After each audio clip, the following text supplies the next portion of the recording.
Imagine this, it's 1855. You stand beneath a mountain of fabric, 20 pounds of cloth, steel and lace. Steel hoops grind against your thighs, starched petticoats scratch your knees raw, and wrapped around your torso, a corset pulls so tight that your ribs ache, your lungs flutter.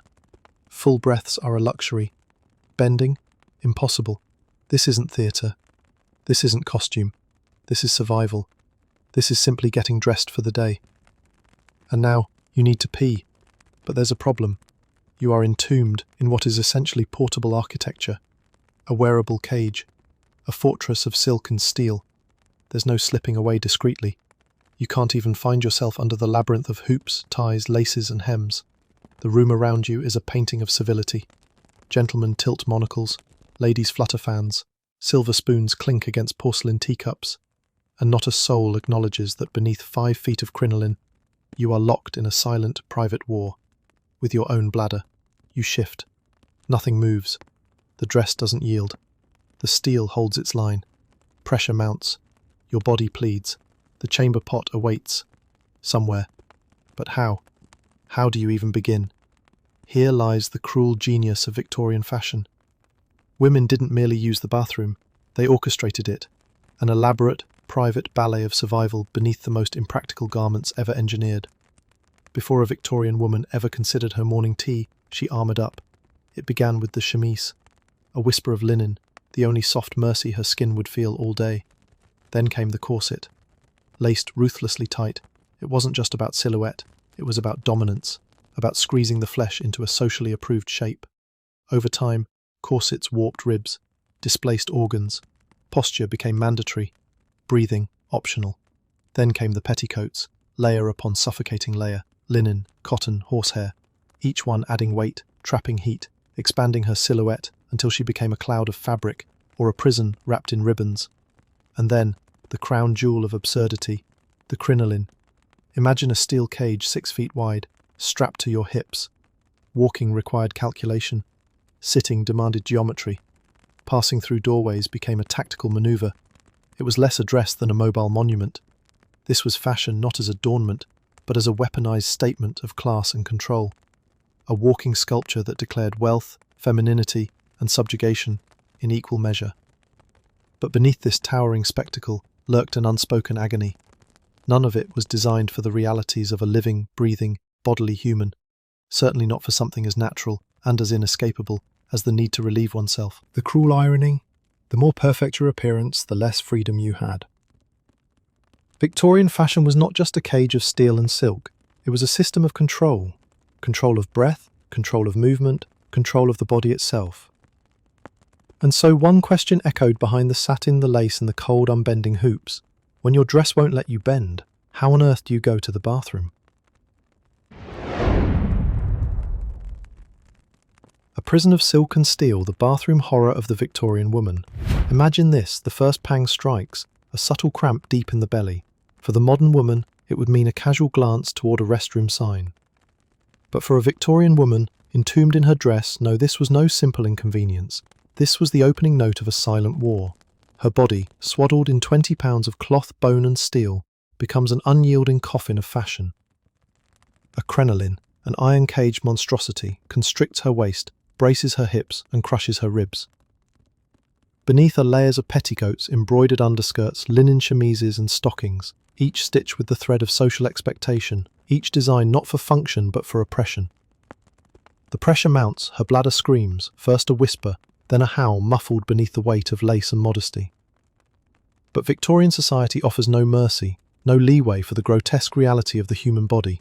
Not even the word leg was permitted in polite conversation, let alone the acknowledgement of bowels, bladders, or the raw machinery of flesh. And here she stands, in a grand drawing room suffocating with gaslight, heavy with the perfume of dying lilies and too much pomade. Men in starched collars discuss empires, colonies and investments as her internal organs throb against the unforgiving walls of her corset.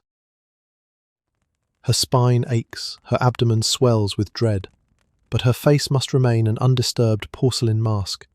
To simply be a living body, is an act of humiliation. Escape is neither simple nor guaranteed. First, the coded glances, the rehearsed gestures, a twitch of the fan, a subtle shift of weight. Every woman knows this choreography. It is survival passed from mother to daughter. Fail it, and suffer disgrace. If fortune allows, she slips into a retiring room, the polite euphemism for the hidden sanctuaries of the desperate. But the ordeal has only begun. Beneath the suffocating layers, the female form is all but inaccessible. Her body has become an architectural puzzle, a fortress of fabric, steel, and shame. Removing her gown, unthinkable, scandalous, and physically impossible without an entire brigade of maids, lace loosers, and corset unfasteners. Instead, the maneuver begins. One maid lifts the outer skirt, careful, quiet, precise. Another holds the petticoats, dozens of them, trembling under the strain. A third retrieves the chamber pot, hidden ingeniously within a mahogany chair or disguised as an ornate footstool. To outsiders, it's furniture. To her, it is salvation and degradation in equal measure. She squats, or rather balances, knees trembling, thighs quaking. Her entire body contorts into a geometric nightmare of angles and tension. One slip, one clatter of porcelain, one visible glimpse of stocking or skin, and her reputation could shatter forever. The chamber pot itself is a grotesque artifact of feminine oppression. Small, oval, curved, designed not for comfort, but for stealth, for silence, for the erasure of the woman's most human functions, designed so that nobody would ever have to acknowledge that women, too, have bodies. The act is agonizing, no room for error. The swish of silk could betray her. The sound of liquid hitting porcelain must be muffled beneath layers of fabric, coughs, or the creak of floorboards. And all the while, the corset continues its relentless assault. Her ribs grind inward, her lungs gasp for space that does not exist, her bladder spasms in revolt. Finished, if fortune is merciful, the pot must be whisked away by the maid, its contents hidden like contraband, cleaned, concealed, forgotten, as though she never happened. Then, the final performance. Straighten the skirts, smooth the folds, reset the mask, glide back into the gaslit room of velvet and gossip, smile, sit, sip tea, discuss lace patterns or the misfortunes of a neighbour, as if her own bodily revolt had not just nearly torn her apart beneath 5 feet of decorative entrapment. To laugh at it is easy, to romanticize it is foolish, because what Victorian women mastered was not elegance, but survival under constraint.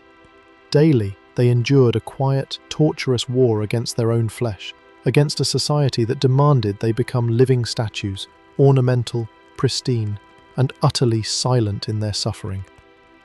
This was not fashion.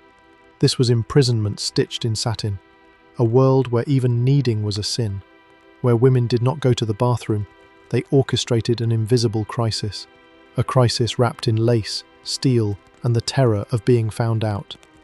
The chamber pot, that humble object, was no mere household item. It was the last line of defense in a society engineered to deny women their own humanity.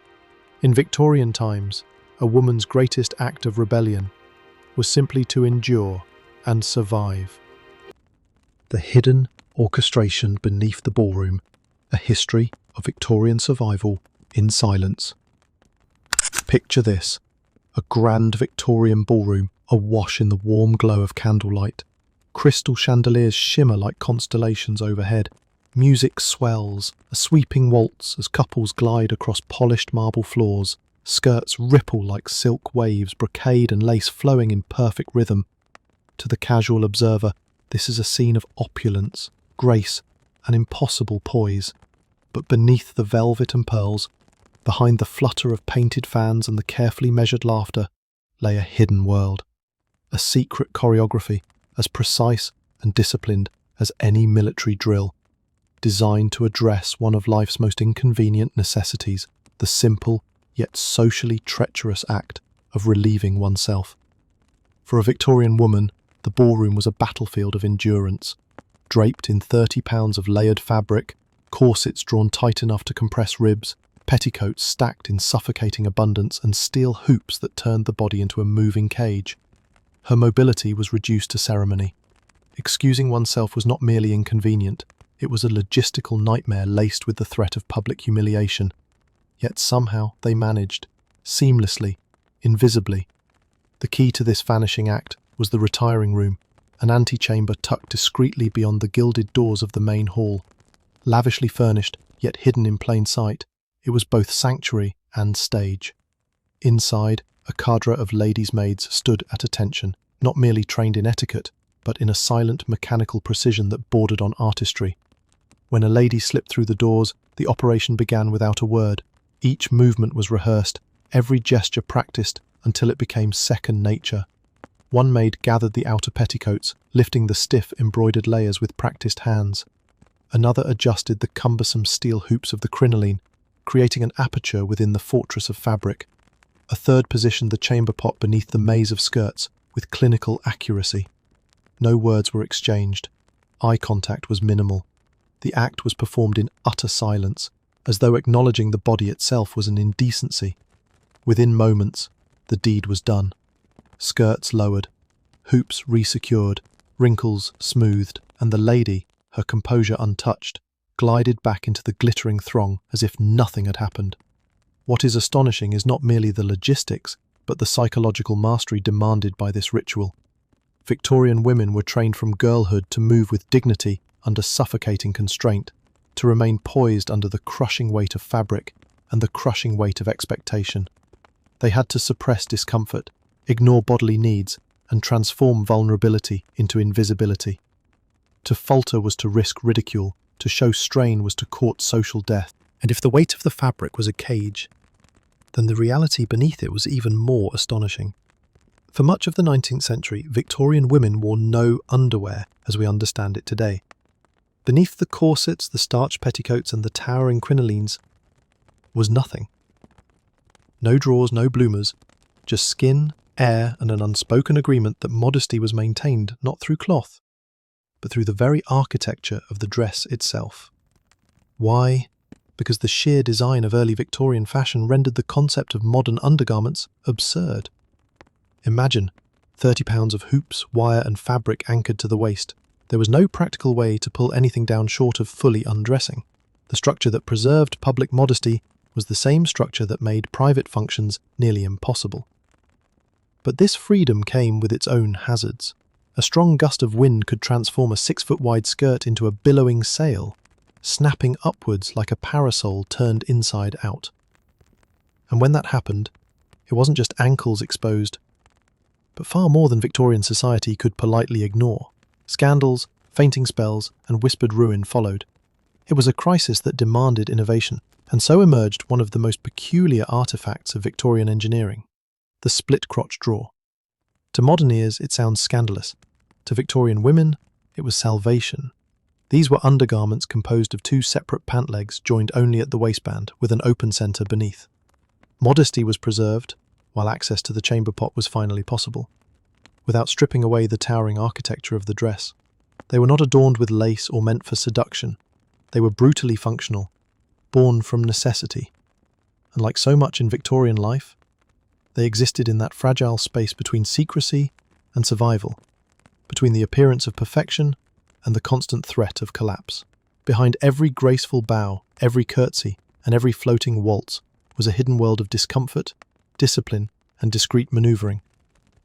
To survive as a woman in Victorian high society was not merely to master etiquette, but to master endurance, to endure pain, heat, pressure, and the relentless demand to be untouchable, unflappable, and utterly composed, even when answering the most human of calls. No one ever spoke of it, not in polite company, not even whispered over tea. You wouldn't hear a lady boasting about her new pair of split-crotch drawers or her latest blood-soaked strategy. No, this knowledge passed like a contagion, quietly, secretly, mother to daughter, mistress to maid, a silent inheritance of suffering. Because even the most intimate garments weren't about comfort or even modesty. They were instruments, tools of survival beneath a suffocating architecture of fabric, steel, and social expectation. And if maneuvering through layers of petticoats, corsets, and the monstrous cage of a crinoline wasn't already a waking nightmare, there was something worse. Something relentless, monthly, unforgiving. The horrors of menstruation.